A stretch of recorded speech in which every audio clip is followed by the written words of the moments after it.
મારા વાલા ખેડૂત મિત્રો, દાડમની અગત્યની માહિતી કોઈ તમને નહીં દેવી દઉં. દાડમ વાવો, કોઈ વાંધો નથી, વાવો, સારું જ છે દાડમમાં. પણ જો 2025માં જે કુદરતે જ આપણે જે દગો દીધો કે કુદરતી જે કંઈ આફત આવી એવું થાય ને તો હાથ બાર લઈને જાય આ દાડમ. બીવરો તો નથી, હિંમતે દઉં ને આગળ જતાં શું થાય એ હોતા કહું તમને. બાકી આ 2 ઈથળ ફેલ જાય ને એટલે હાથ બાર લઈને જાય. જો 2 ઈથળ સારી થઈ જાય તો હાથ બાર લેવાનું થાય, કાં લઈને જાય કાં લેવાનું થાય.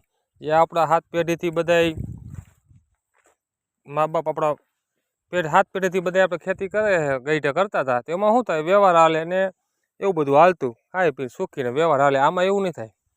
આમાં હાથ બાર લઈને જઈશે કે હાથ બાર દઈશે એ તમને 5 વર્ષે ખબર પડે કે હાથ બાર લઈને જીવું કે હાથ બાર દઈને જીવું.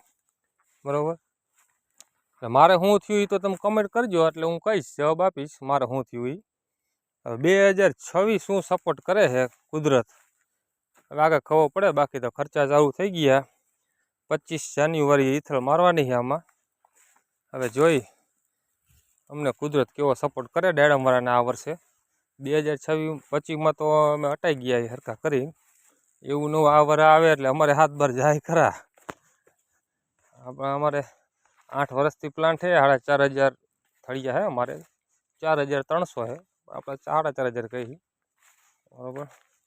જોઈ હવે આગળ શું થાય છે, વરા કેવું આવે એની ઉપર છે. બાકી આમાં 2 ઈથળ ફેલ જાય એટલે હાથ બાર વેચવાની તૈયારી રાખવાની. અમે તો શું એ વાત કરતી હલવાણા ન કઢાય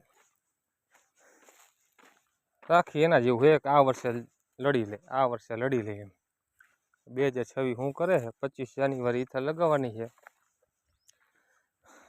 ને દાડમમાં ઘણું બધું ખોટા ખર્ચા તમને કન્સલ્ટ કરાવી દે છે, એ ખાસ ધ્યાન રાખજો.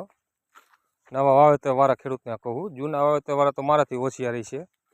નવા વાવેતરવાળા ખેડૂતને કન્સલ્ટ ખર્ચા જાજા કરી દે. અમને શરૂઆતમાં બહુ 2 વર્ષ ખર્ચા કરાયા, પછી અમને ખબર પડી કે આ તો ખોટા આપણે હાલી છે.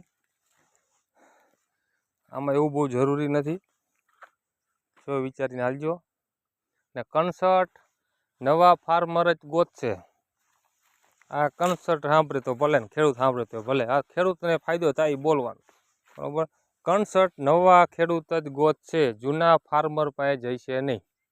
એમાં તમારે સમજી જવાનું જૂના ફાર્મર પાસે કેમ ન જાય, નવા જ ફાર્મર પાસે કેમ જાય એ તમારે વિચારવાનું.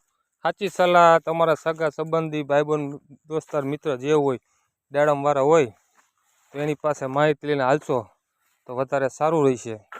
બાકી બહુ કન્સલ્ટ ઉપર ન હાલતા, નકર આ દાડમ બિલ લાકડા જેવા કરે છે દવાના.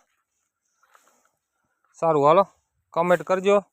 કાંઈ પણ મારા 8 વર્ષનો અનુભવ છે, કમેન્ટ કરજો. મારી જોગી કંઈ પણ સેવા હશે તો હું તમને મેસેજ આપીશ. ધન્યવાદ.